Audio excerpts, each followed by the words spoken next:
안녕하세요. 반갑습니다. 여러분, 오늘은 동안의 비결 여러분께 알려드리도록 하겠습니다. 가장 쉬운 방법이에요. 여러분, 절 따라오세요. 저는 아주 어렸을 때부터 교회에서 아이들을 가르치다 보니까 웃으면서 이야기하는 것들이 자연스러웠고요. 어린이집 선생님을 하면서는 원감으로 있으면서 부모 상담도 많이 했고, 손님들을 맞이하기도 했고, 아이들을 가르치는 역할을 하기도 했었습니다. 모든 것들을 다 한꺼번에 하다 보니까 항상 아침에 출근하자마자 웃기 시작해서 끝날 때까지 웃어야만 하는 그런 직업이었습니다. 그러다 보니까 당연하게 직업 정신에 의해서 웃기도 했고, 아이들과 함께 있다 보면 어른들이 생각할 수 없는 상황들이 많이 벌어졌었기 때문에 많이 웃었어요. 그리고 제가 눈을 크게 뜨면 화내는 줄 알고 아이들이 정말 무서워했어요. 질문을 하죠, 아이들한테. 영호야, 이렇게 했어? 이렇게 물어보면 일단은 겁을 먹어요. 선생님이 화를 내는 건가? 이렇게. 그래서 안 되겠다. 심지어 저한테 선생님 눈에서 초록색 레이저가 나와요. 이렇게 얘기하는 친구들도 있었답니다. 제가 좀 무섭고 날카롭고 예민하게 생겼기 때문에 아이들이 겁을 먹지 않도록 평상시에는 웃으면서 누구야? 이렇게 얘기하고 했었던 기억이 납니다. 웃으면 복이 온다라고 얘기도 하죠. 여러분들 잘 보세요. 사람은 누구나 왼쪽 오른쪽이 조금씩은 달라요. 눈도 왼쪽 오른쪽이 다르고, 코도 휘어져 있는 경우도 있고요. 입도 올라가 있거나 비틀어져 있거나 귀의 높이도 다르기도 합니다. 모두 다 대칭을 이룰 수가 없기 때문에 한쪽으로 계속해서 발달이 되게 돼 있어요. 그래서 퇴화라는 것들이 생기기도 하잖아요. 평상시에 무표정하게 있는다고 하면 그 근육들이 힘을 잃고 꽉 긴장하고 쥐고 있던 것들이 점점점 느슨하게 되는 거죠. 운동을 막 하면은 탄력도 생기고 탱탱해지잖아요. 그러면서 아주 단단해지죠. 그런데 운동을 하지 않으면 그 근육들이 축 늘어지고 그 주변에 있는 지방들이 따라서 흐물흐물해지잖아요. 그것처럼 우리의 얼굴 근육도 마찬가지랍니다. 이 근육들을 계속해서 사용해주고 움직여주고 만들어주지 않으면 변형이 가능하다고 해요. 저도 어린이집을 그만두고 베트남에 와서 한 7년 정도 지나고 나니까 얼굴에 변화가 생기기 시작했어요.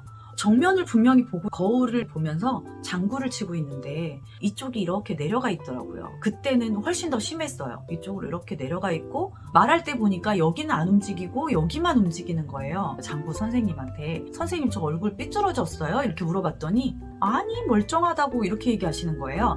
근데 저는 느껴지는 거죠. 그때부터 벌써 무너지기 시작하고 있는 과정이었던 거예요. 근데 그때 몰랐죠. 거울이 뭐 잘못됐나? 아니면 내가 예민하게 느끼는 건가? 라는 생각을 하고 무심결에 그냥 넘어갔던 것이, 그때라도 운동을 했었어야 되는데 너무 후회가 되더라고요. 이쪽 근육이 더 타이트하고 더 잘 움직였던 거죠. 이쪽으로 웃지 않고 말하지 않고. 그러다 보니까 점점점 이쪽은 내려가고 여기는 올라가고 이런 식으로 비틀어지는 현상을 발견하게 됐습니다. 발견한 지는 한 4년 전, 그 이후에 어떻게 연습을 하게 됐냐면, 말할 때도 힘을 줘가면서 입꼬리를 올려주고 있어요. 영상들을 보시면 여러분들은 잘 모르실 수도 있지만 의식적으로 이쪽으로 웃고 말하는 것을 느낄 수도 있어요. 그리고 여기 있는 근육을 제가 사용을 하지 않았기 때문에 퇴행된 거라고 말씀드렸잖아요. 퇴화된 거라고.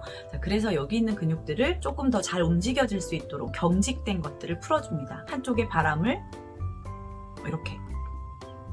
이렇게 넣어주기도 하고, 손가락으로 입을 이렇게 안쪽에 넣어서 근육들을 이렇게 풀어줍니다.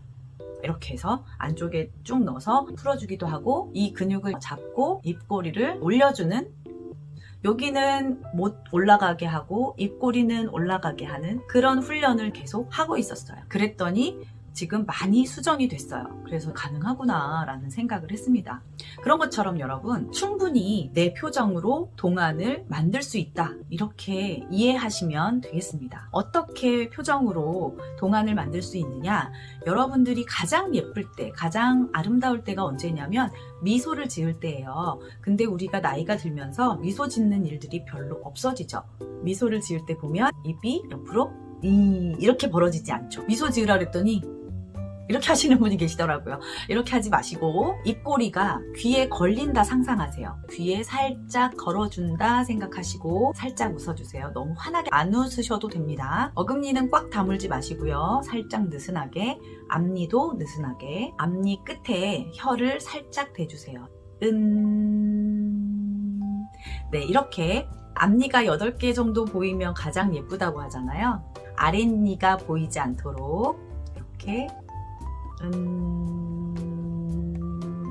해주시면 됩니다. 이 자세를 소리 내지 않으셔도 되고요. 이렇게 평상시에 생활하시면 됩니다.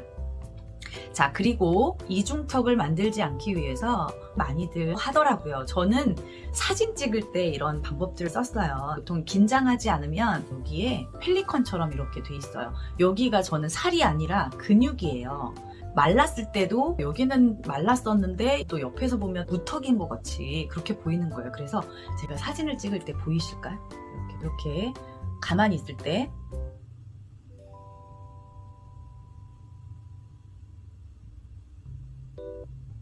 차이가 보이시나요? 혀를 입 천장 끝, 목구멍 넘어가는 쪽, 침을 꿀꺽 삼킬 때처럼 거기를 꽉 막아주는 거예요, 혀로. 그래서 완전히 꽉 채워서 막아주시고 그 상태로 이렇게 하면 턱 라인이 생깁니다. 여기가 또 단련되면 여기에 늘어지는 주름들을 예방할 수가 있어요. 아무래도 근육을 많이 써주시면 그쪽이 발달을 하게 되니까요. 여러분들 신경 써주시고요. 그리고 여기에 있는 근육들이 발달이 되지 않으면 나중에 점점 이렇게 내려가서 여기에 지방층이 쌓이게 돼요. 그래서 팔자주름도 생기고 마리오네트 주름도 생기는 거예요. 마리오네트 주름은 여기에 이렇게 생기는 겁니다. 더 문제는 심술보가 생기고 이 위에 있는 것들이 축축 늘어지면서 불독살이 이렇게 늘어져서 사각턱이 점점 되는 거예요. 그래서 이렇게 양손을 볼 쪽에 막아주시고 이렇게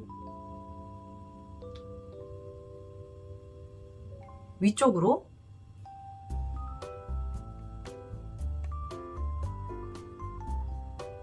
네, 이렇게 여기는 못 올라가게 하고 여기는 올라가려고 근육을 힘을 쓰는 거죠. 그러다 보면 여기 있는 근육들이 힘이 붙는 거예요. 너무 힘을 주지 않으셔도 그냥 살짝만 지지대 역할을 해주시는 겁니다. 그래서 많이 웃으면 여기 막 얼굴 근육이 땡기고 경련 일어나고 막 그렇잖아요. 그만큼 웃지 않아서 그런 거라고 생각을 하시면 되겠습니다. 많이 웃어주시는 게 가장 좋고요.